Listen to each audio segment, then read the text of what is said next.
पंडित जी को पावाधो पंचना, सभी को सादर जय जिनेन्द्र। सादर जय जिनेन्द्र, सादर जय जिनेन्द्र, सादर जय जिनेन्द्र। शुभ आशीर्वाद, शुभ आशीर्वाद, शुभ आशीर्वाद। जय बोलिए श्री अनंत अनंत सिद्ध परमेश्वरी भगवान की जय।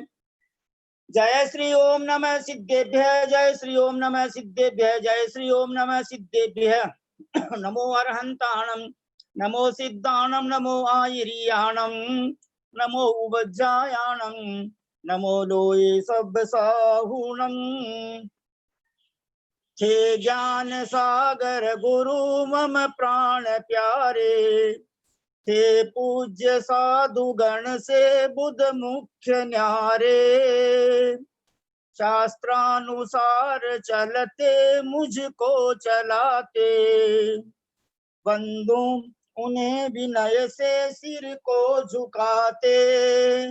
सभी भाई बहन हाथ जोड़िए, सिर झुकाइए। जिनवाणी माता का मंगलाचरण। वंदितु सब सिद्धे धुवम चल मनोवमं गतिम पत्ते, गोच्छामि समय पाहुड़ निर्णमो सुध केवली भणिदं। नमे समय साराय स्वानुभूत्या चकासते, चित् स्वभावाय भावाय सर्वभावान्तरच्छिदे। अनंत धर्मण सत्वं पश्यन्ति प्रत्यगात्मनः, अनेकांतमयी मूर्तिर्नित्यमेव प्रकाशताम्। वीतरागं जिनं नत्वा ज्ञानानन्दैक संपदं, पक्षे समय सारस्य तात्मृत्युं तात्पर्य संगिकां। समय सार अधिकार को सेतु तुल्य उरधार, हो पाते हैं भव्य जन भववारिधि से पार। मैं जयसेनाचार्य ज्ञान और आनंद के अद्वैत अद्भुत अपूर्व स्थान वीतराग जिनेन्द्र भगवान को नमस्कार करके समय सार परमागम की तात्पर्य नाम की वृत्ति अर्थात टीका को कहता हूँ। पेज नंबर 140, गाथा नंबर 145 146। जीवस्सदु कम्मेणय सह परिणामादु होन्ति रागादि, एवं जीवो कम्मं च दो विरागादि बन्ना। एकस्सदु परिणामो जायति जीवस्य रागमादिः, सा कम्मोदय हेतुहि वीणा जीवस्य परिणामो। एक गाथा नीचे भी दिया टिप्पण में, इसी से संबंधित है। जय जीवेन सहच्य पुग्गल दब्बस्य कम्म परिणामो, एवं पुग्गल जीवाहु दो विकम्मतमा वर्णा। इस प्रकार 145 146 और नीचे टिप्पण में ये गाथा है। ये 3 गाथा यहाँ पढ़ी गई। कल की गाथाओं का मात्र विशेषार्थ पढ़ रहे हैं। पेज नंबर 139, लास्ट की नीचे की लाइन विशेषार्थ, जो परम पूज्य गुरुदेव आचार्य श्री ज्ञान सागर महाराज जी ने लिखा है। मूल ग्रंथकार श्री कुंद कुंद स्वामी ने सामान्य रूप से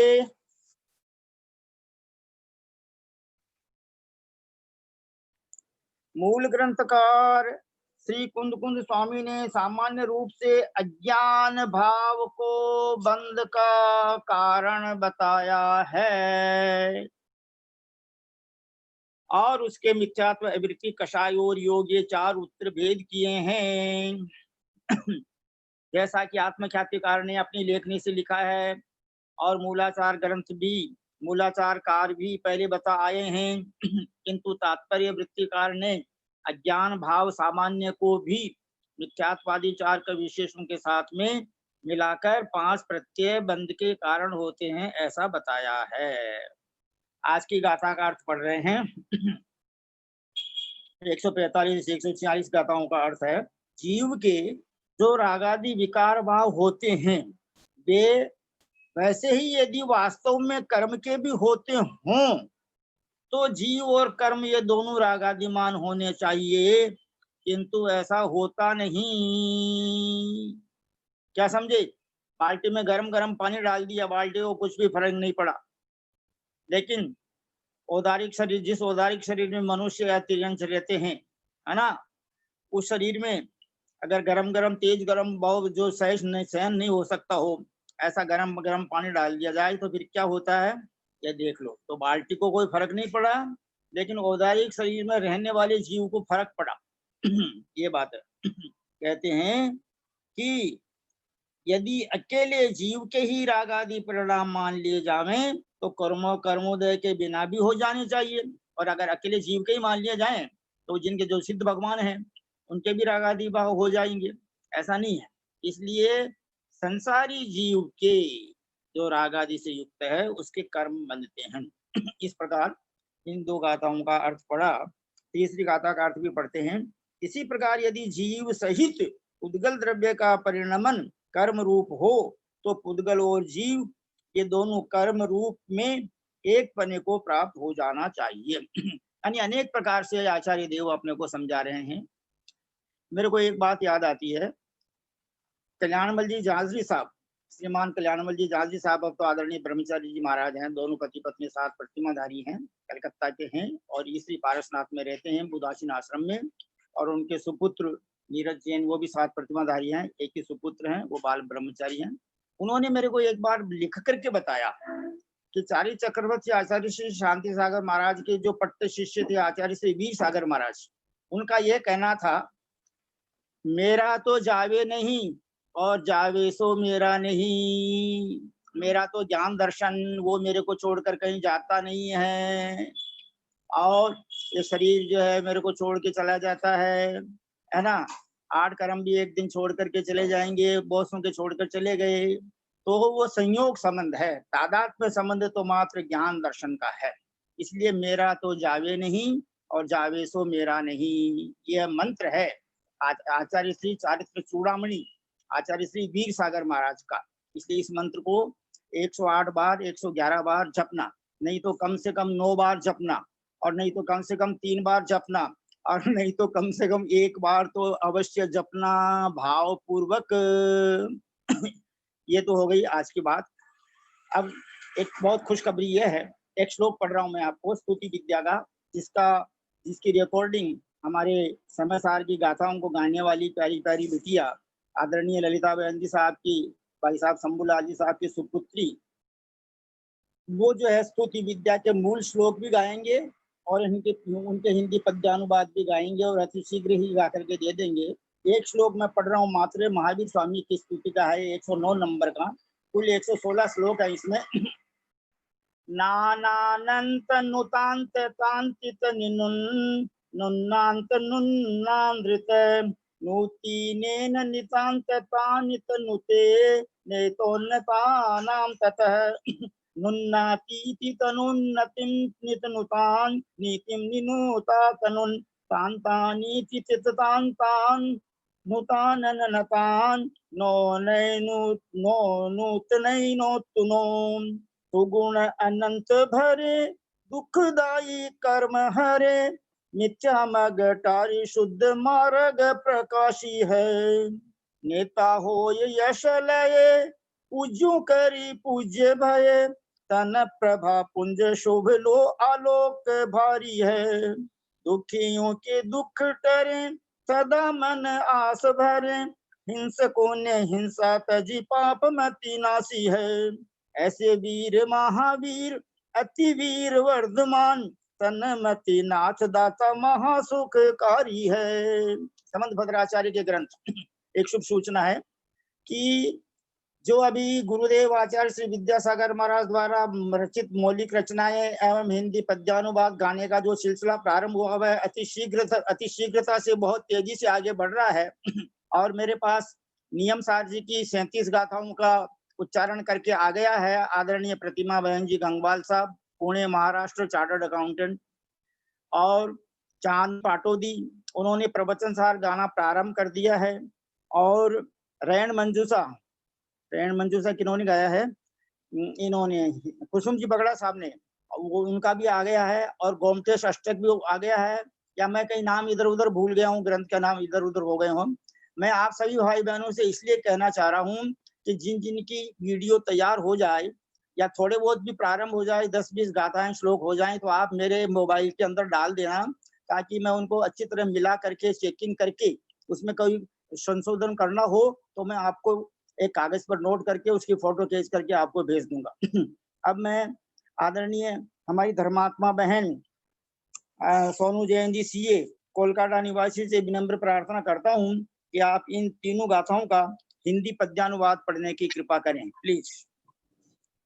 रागादि विकित चेतन की दशाए, मोहादि के उदय में दुख आपदाए,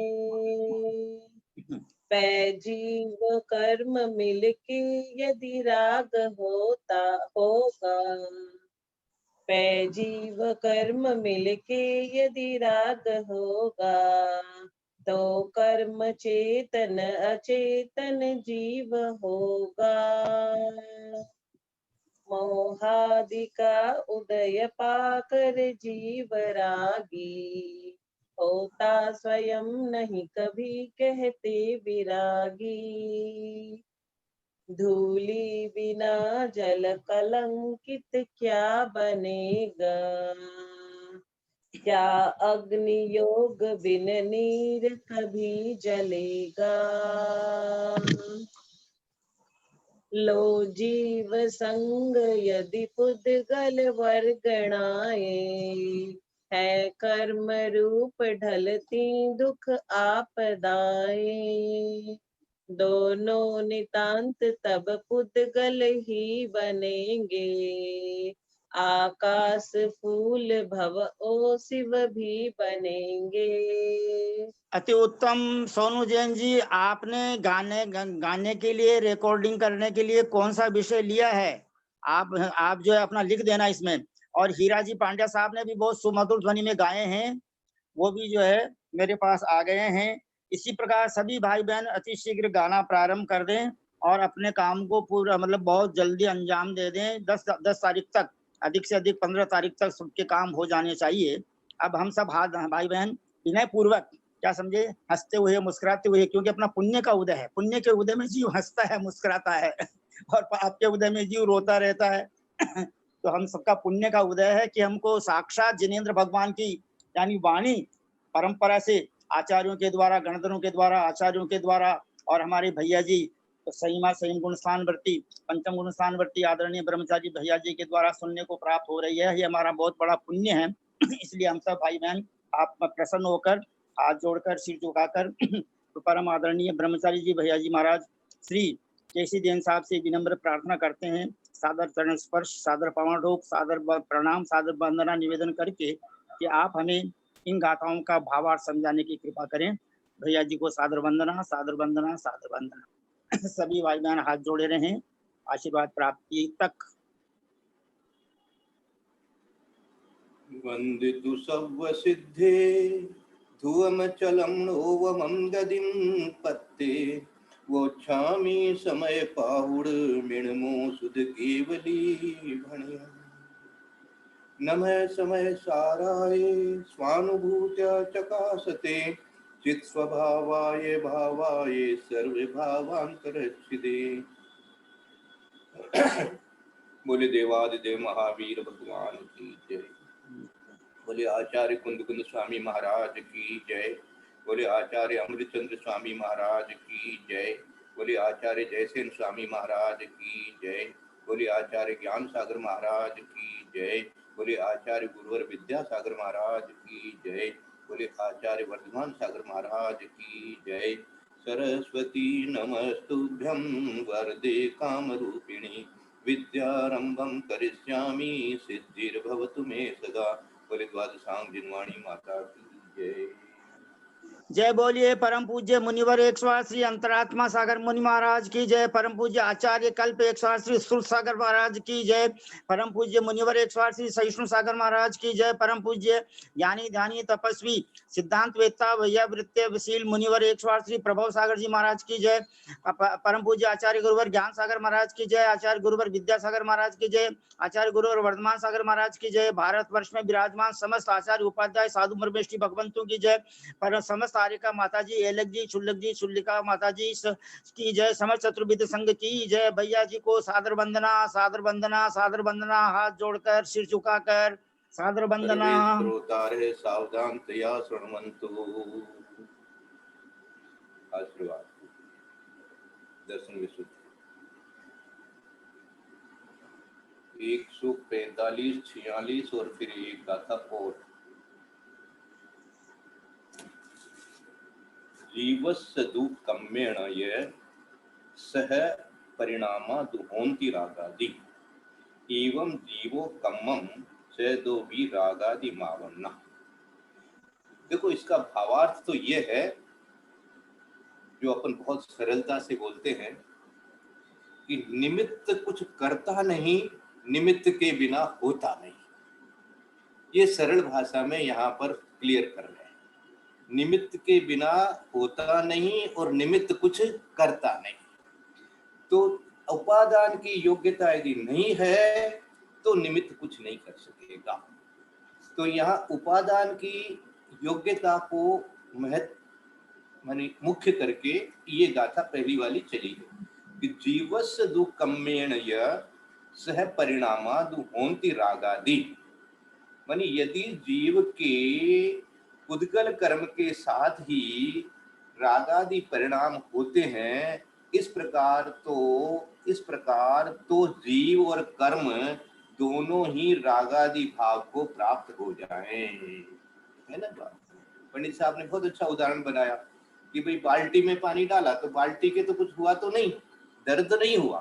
बाल्टी गर्म जरूर हो जाती है, ये बात ठीक है, वो तो पुद्गल है तो पुद्गल का परिणाम उनमें होगा, लेकिन दर्द नहीं होता है। वो दर्द किसको होता है? दर्द होने का योग्यता किसमें है? दर्द होने की योग्यता जीव में है। यदि जीव में दर्द होने की योग्यता नहीं होती, या दर्द होने का मतलब रागादि भाव परिणमन करना, अपनी भाषा में तो दर्द ही कहते हैं ना उसको। तो ये जो दर्द हुआ कर्म के उदय से हुआ, वहां निमित्त रह गया।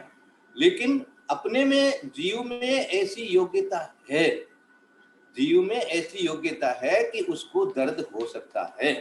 इसलिए जीव का स्वभाव अलग हो गया, जीव का परिणमन अलग तरीके का हो गया, और पुद्गल का स्वभाव और पुद्गल का परिणमन का तरीका अलग हो गया। जीव का परिणमन जो है संसारी जीव की अपेक्षा से कथन करेंगे तो जीव का परिणमन एकदम अलग तरीके का है और पुद्गल का परिणमन अलग तरीके का है। तो इसलिए सबसे पहले इन्होंने कहा कि जीवस्य दुःखम्येन यः, मानी यदि पुद्गल कर्म के साथ हो जाने से, पुद्गल कर्म के साथ हो जाने से, साथ हो गए, एक क्षेत्रावगाही हो गए, एक में हो गए, वो भी एक तरह से कहना चाहिए एक क्षेत्रावगाही होना भी तो एक तरह का एक में पड़ा है। तो वो एक में पड़ा, एक क्षेत्रावगाही पड़ा होना अलग बात है, और जीव में उस प्रकार से उस निमित्त के कारण से उस रूप से परिणमन कर जाना अलग बात है। टीका में इन्होंने हल्दी और चूने का जो उदाहरण बना करके समझाया है, और ये उदाहरण करके अपन भी समझते हैं कि ये तीसरी चीज प्रकट होती है। और पहले भी एक उदाहरण बनाया है उन्होंने, स्त्री पुरुष के संयोग से तीसरी चीज प्रकट होती है। तो इसी प्रकार से ये रागादि भाव जो है, ये हम कहें कि पुद्गल ने के रहने से ही वो हो गए हैं, एकांत से। याद रखना, अपेक्षा करते से व्यवहार वगैरह नए वगैरह लगाएंगे तो सब ठीक उत्तर मिल जाएगा। लेकिन एकांत से यदि ये कह देंगे कि पुद्गल कर्म के वहां रहने से राग होएगा ही होएगा, तो भैया पुद्गल कर्म के रहने से तो शरीर में भी राग हो जाना चाहिए। पुद्गल कर्म वर्गणाएं और शरीर की औदारिक शरीर रूप वर्गणाएं, वो दोनों भी साथ हैं, तो उन दोनों में भी हो जाना चाहिए। कर्म वर्गणाएं तो मृत शरीर के साथ में भी है, तो मृत शरीर के साथ में जो कर्म वर्गणाएं हैं, वो कर्म वर्गणाएं वहां पर किसी को कर्म रूप से क्यों नहीं परिचित होती है? क्योंकि वहां जीव ही नहीं है, तो कहां से होएगी? तो जीव में भी योग्यता होनी चाहिए। तो जीव में जब योग्यता होगी तो जीव उस रूप से परिणमन करेगा। इसलिए करेगा, इसलिए उसको निमित्त कहा। और यह उपादान, ये जो उपादान और निमित्त दोनों को अच्छी तरह से मानना, जानना, दोनों का महत्व समझना, उपादान की योग्यता को स्वीकार करना और निमित्त की उपस्थिति को स्वीकार करना, यही शादवाद है, यही सच्चा मोक्ष मार्ग है, यही सच्ची समझ है। ऐसी समझ नहीं होने से जो पहली गाथाओं में अपन कह के आ गए हैं कि अज्ञान से ही, अज्ञान को यहाँ पर वो मुख्य रूप से कहा, पंडित साहब ने विशेषार्थ में पढ़ा बहुत अच्छी तरह से कि मुख्य रूप से तो ये अज्ञान ही जो है ये बंध का कारण है। ये अज्ञान और क्या है? अज्ञान को मैं 5 भेद में से एक भेद मिथ्यात्व का ऐसे कहकर के भी स्वीकार कर लूं तो कोई बड़ी बात नहीं है, क्योंकि वो अज्ञान वैसे तो पांचों को ही अज्ञान कह देंगे, पांचों को ही अज्ञान कह देंगे, लेकिन अज्ञान अज्ञान ही है। तो वो अज्ञान क्या हुआ? वो अज्ञान हुआ मुख्य रूप से एकांत से समझ लेना, एकांत से समझ लेना, ये अज्ञान है। ये सारा संशय रूप ब्रह्म जो सारा अज्ञान है, पांचों को ही अज्ञान में घटाना। तो ये अज्ञान के कारण से क्या हुआ? अज्ञान के कारण से जीव की समझ जो है वो उल्टी हुई। जीव की समझ उल्टी हुई। कैसे उल्टी हुई? कि वो ये सोच रहा है, यहाँ पर इन्होंने ऐसा संबोधन किया है कि कर्म के रह जाने से, कर्म के उपस्थित रहने से तुम भी रागादि रूप परिणमन करोगे।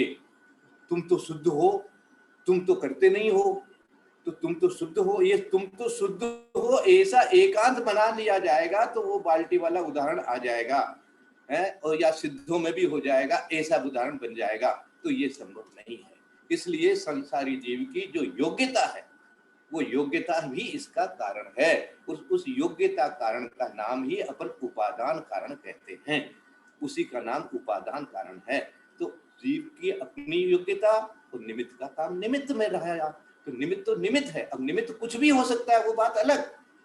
परिणमन करने में निमित्त कुछ और चीज भी हो सकती है, वो जैसा निमित्त होगा वैसा परिणमन होगा। इसलिए निमित्त को कहते हैं भाई निमित्त कुछ नहीं करता। बहुत अच्छी बात है भैया, जिस अपेक्षा से तुम कह रहे हो उस अपेक्षा से कहेंगे ही निमित्त कुछ नहीं करेगा। कि निमित्त यदि कर देता तो फिर तो बात ही क्या, तो फिर तो उपादान की योग्यता का कोई महत्व ही नहीं रहा। तो यहाँ कह रहे हैं कि यदि जीव के जीवस्य दुकम्येण सह परिणामा, उसके रहने से, सहमानी साथ रहने से क्या होगा? परिणाम दु होंती रागादि परिणाम होते हैं।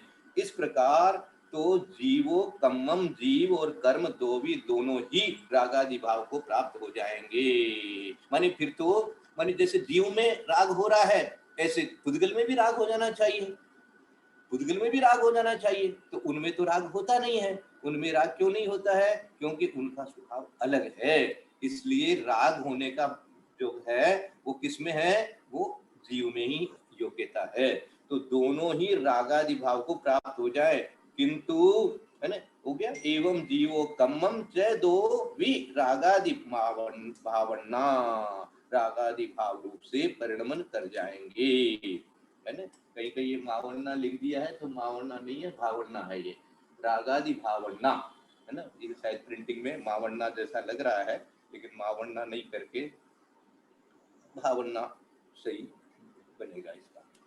ठीक है। अच्छा, फिर कह रहे हैं दूसरी गाथा में कि एकस्य दु परिणामो जायति जीवस्य रागमादिहिम ता कम्मोदय हेतुहिम बिना जीवस्य परिणामो, है ना। रागमादिहिम, रागमादिहिम मानी रागादि, रागम आदि, रागमादिहिम। तो रागम आदि ही, रागादि अज्ञान परिणाम एकस्य जीवस्य, एक जीव के ही होता है। इसलिए कर्म के उदय रूप निमित्त कारण से पृथक ही जीव का परिणाम है। इसलिए कर्म के उदय रूप कम्मोदय हो हेतु ही बिना, कर्मोदय हेतु ही बिना मानी कर्म के उदय रूप निमित्त कारण से पृथक। ये बिना जो दिया ना, इसका मतलब ये हो गया कि कर्मोदय हेतु ही बिना जीवस्य परिणामो, कर्म के उदय रूप निमित्त कारण से पृथक ही जीव का परिणाम भी है। मानी निमित्त को पृथक कर दिया और जीव की योग्यता को अलग कर लिया। ये बिना कहने करके ये कहना चाहते हैं, है ना। और ध्यान से सुनो, यदि जीव के पुद्गल कर्म के साथ ही रागादि परिणाम होते हैं, साथ ही माने साथ मात्र साथ रहने से, ऐसा माने तो जीव और कर्म दोनों ही रागादि भाव को प्राप्त हो जाएं, तो फिर तो दोनों में एक जैसा काम हो जाना चाहिए।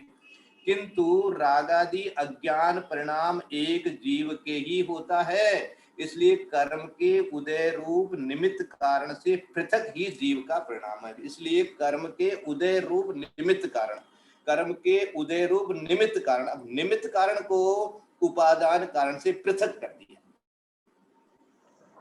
कारण के ही दो भेद बताए जाते हैं, एक निमित्त कारण और एक उपादान कारण। उपादान कारण निमित्त कारण से पृथक है। उपादान कारण को अलग से अपन स्वीकार करेंगे तभी वो निमित्त कारण भी उस कार्य का कारण माना जाएगा। कार्य जो हुआ है उस कार्य में कारण है, कारण के लिए ही अपन ने दो भेद किए हैं कि एक निमित्त अपने आप में कारण बन गया और उपादान भी कारण है अपने आप में। माने जो स्त्री पुरुष वाले संयोग का उदाहरण कहें, हल्दी चूने वाला उदाहरण कहें, और भी अनेक प्रकार के उदाहरण अपन अपने ज्ञान में बना सकते हैं कि इस प्रकार से ये चीज हो रही है। तो ये जीव को और कर्म को आपको अच्छी तरह से समझा रहे हैं। ये संसार क्या है, ये संसार कैसे बनता है, ये संसार कैसे बनता है, ये प्रोडक्शन फैक्ट्री कैसी है यहाँ पर, है ना। कोई भी चीज को जाकर के अपन देखते हैं, हम लोग जब ऑडिट करते हैं तो सबसे पहले जाके देखते हैं कि आखिर ये प्रोडक्ट बनता कैसे है, तो ये दुनिया बनी कैसे है, ये संसार बना कैसे है, ये जीव के अंदर में ऐसा होता क्यों है। तो ये यहाँ पर स्टोरी है उसकी, ये यहाँ पर उसकी थ्योरी आपको समझा रहे हैं कि भैया ये इस तरह से बनता है कि तुम्हारे, अच्छा और देखो ये अनादिकाल से है। हाँ, ये अनादिकाल के लिए मेरे को आज एक उदाहरण आया चिंतन में सामायिक के समय कि जैसे पानी है। अब पानी तो पानी है। अब पानी क्या है, जो थोड़ी बहुत साइंस पढ़े होंगे, केमिस्ट्री पढ़ी थी हमने, तो H2O पानी का सिंबल होता है H2O, अर्थात हाइड्रोजन 2 और ऑक्सीजन 1, इसका नाम है पानी। ये H2O पानी कहते हैं इसको। तो अब हाइड्रोजन और ऑक्सीजन के मिलने से पानी बनता है, ऐसा भी हो गया। लेकिन मुझे ये बताओ, जो पानी है, समुद्र का पानी है, उसमें क्या किसी ने हाइड्रोजन और ऑक्सीजन मिलाकर के वो पानी तैयार किया था? जो पानी है उसमें उसको क्या किसी ने हाइड्रोजन और ऑक्सीजन मिलाकर के उसको तैयार किया था? वो अनादि से है, वो पानी पानी है ही। अब उसमें से यदि आप गर्म इत्यादि करते हैं या अलग प्रोसेस निकालते हैं तो हाइड्रोजन अलग होती है, ऑक्सीजन अलग होती है, ये प्रोसेस है। लेकिन वो पानी तो ऐसा ही है। इसी तरह से ये संसारी जीव है भैया।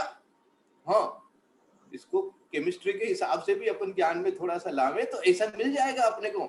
ये अनादिकाल से ऐसा ही है, मिला हुआ ये मिक्सचर ही है, ये ऐसा मिक्सचर है ये। अब इस मिक्सचर में से अपने को निकालना है ना। अब निकालने के लिए ये प्रोसेस बताया गया है, ये समझना पड़ेगा पहले कि भैया ये मिला हुआ है तो इसका अर्थ क्या है। ये मिला हुआ और मिलता रहता है, इसमें मिला हुआ है, ये तो चलो स्वीकार हो गया, समझ में भी आ गया, ज्ञान में भी पकड़ में आने लग गया। अब इसमें और आता रहता है, ये और जो आता रहता है ये क्यों आता है, तो उसके लिए निमित्त भी आवश्यक है और तुम्हारे में और ग्रहण करने की योग्यता भी है। तो तुम्हारे में जो और ग्रहण करने की योग्यता है, कर्म रूप के कर्म का निमित्त मिलने से रागादि भाव करने का जो तुम्हारा योग्यता है, उस योग्यता को यहाँ पर उन्होंने स्पेशल बताया है कि भैया कर्म का भी निमित्त मानो और अपने उपादान की योग्यता योग्यता योग्यता योग्यता समर्थता, उसका उसमें ऐसी शक्ति भी शब्द प्रयोग करो तो वो है ये इस प्रकार। क्योंकि जहां एकांत से शुद्ध मान लोगे ना, तो ये गाथा जो है आपको सावधान करेगी कि भैया ऐसा नहीं हो सकता, एकांत से शुद्ध होने से वो नहीं छेड़ सकता आपको। तो एकांत से शुद्ध जो मानेंगे तो वहां पर ये गाथा आपको सावधान कर देगी कि नहीं ऐसा नहीं है। तो अपने को ऐसा सिद्धांत बनाना कि उपादान की योग्यता है और उधर निमित्त की अपनी योग्यता है, निमित्त भी देखो, जो निमित्त जिसके लिए हो सकता है वही निमित्त होगा।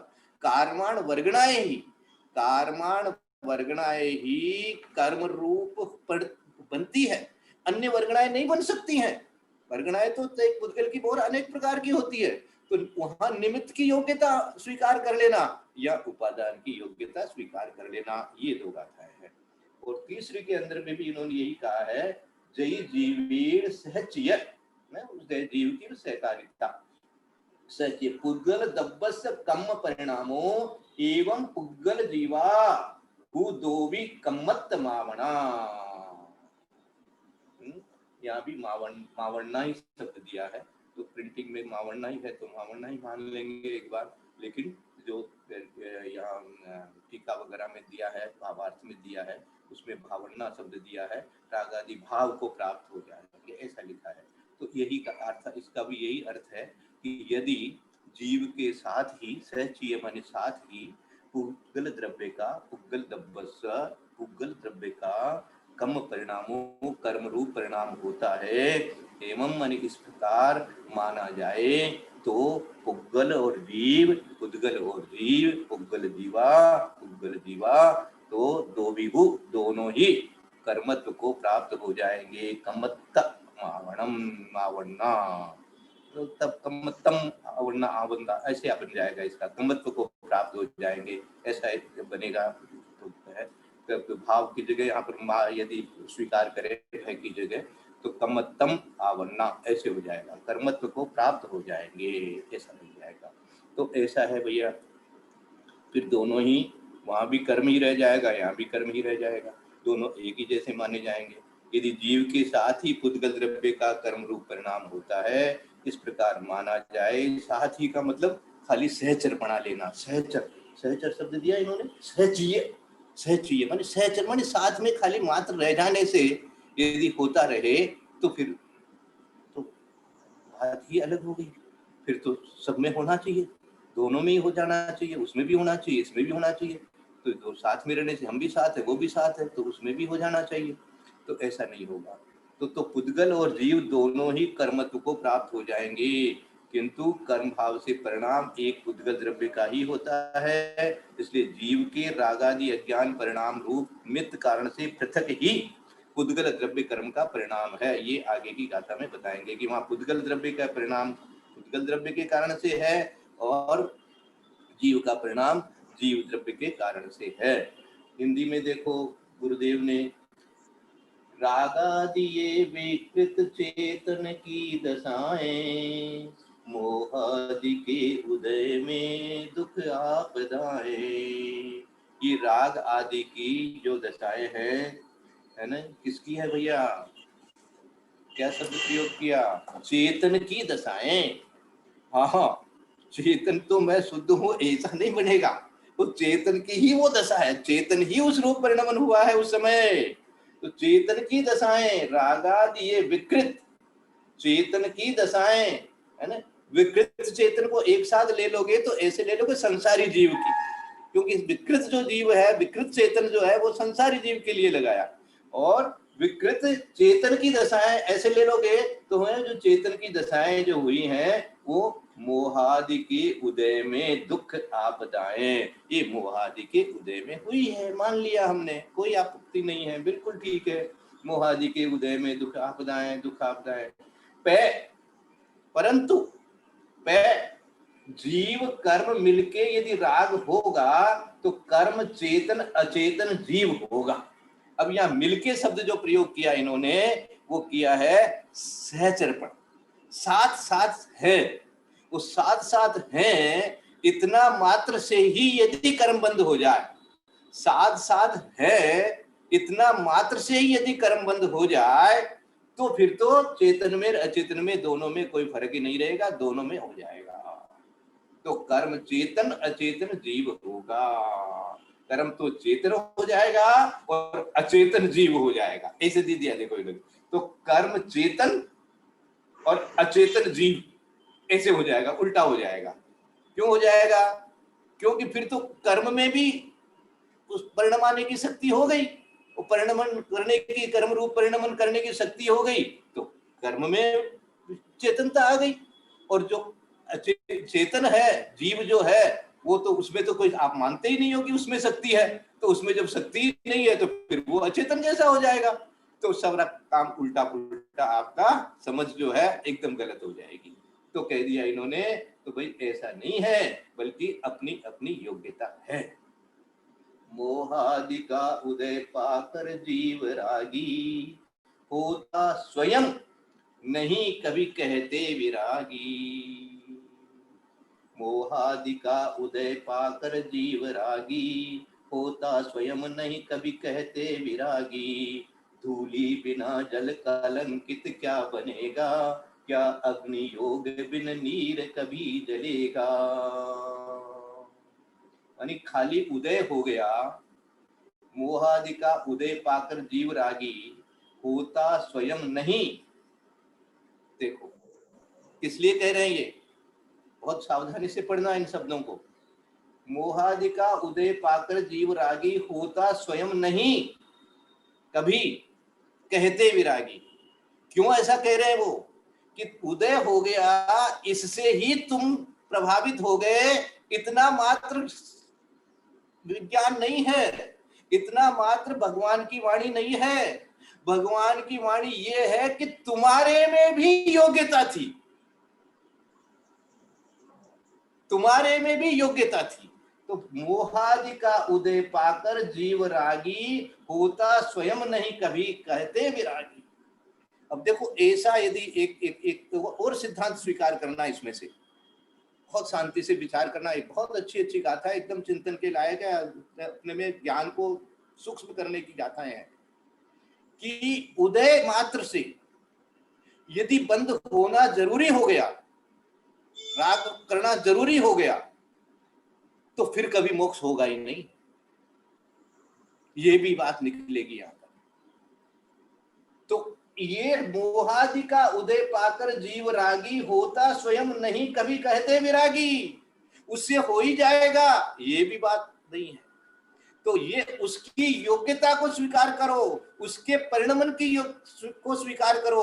उसने भी वैसा परिणमन किया, इसलिए उसके बंधु हो, इसलिए वो रागी हो।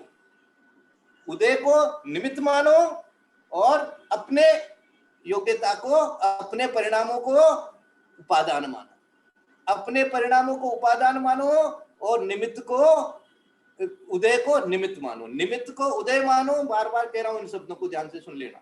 निमित्त को, उदय को निमित्त मानो और अपने परिणामों की योग्यता और अपने परिणामों का परिणमन जो हुआ है उसको उपादान मानो। अब चोट किस पर करनी है भैया, ध्यान किस पर लगाना है, सुधार किस में करना है, अपने परिणामों में, अपने उपादान में। इसलिए कहते भैया निमित्त निमित्त को आप मत ज्यादा महत्व दो, उपादान को खोजो। उपादान में तुम्हारे इस प्रकार का, इस प्रकार हो रहा है, ये तेरी योग्यता, इसको ठीक कर ले। इसको ठीक करने के लिए फिर कह दिया, धूलि बिना जब कलंकित क्या बनेगा, क्या अग्नि योग बिना नीर कभी जलेगा। दो उदाहरण दिए हैं कि धूल बिना जल कलंकित क्या बनेगा, मानी धूल आएगी तभी तो जल में जो है जो गंदगी फैलेगी, और तो दोनों की योग्यता होनी चाहिए, जल की भी योग्यता और धूल की भी आने। तो क्या अग्नि योग बिना नीर कभी जलेगा, क्या अग्नि का योग जब तक नहीं होगा तब तक क्या पानी उबलेगा। तो ये दोनों का संयोग से हुआ, लेकिन दोनों की अपनी अपनी योग्यता को स्वीकार करना, दोनों की योग्यता है, दोनों का अपना परिणमन करने का उस रूप से उस समय स्वभाव है। इसीलिए कह दिया कि विभाव होना भी स्वभाव है। ये संसारी जीव की अपेक्षा से ये कथन श्री सागर महाराज का काफी चल रहा है, लोग बाग भेज रहे हैं कि ये विभाव करना भी स्वभाव है। ऐसा किस लिए कह दिया उन्होंने, कह दिया भैया इसलिए कह दिया कि ये विभाव करना है, जो स्वभाव नहीं होता, विभाव होता क्यों, होता क्यों, ये तुम्हारी यदि ऐसा करने की योग्यता नहीं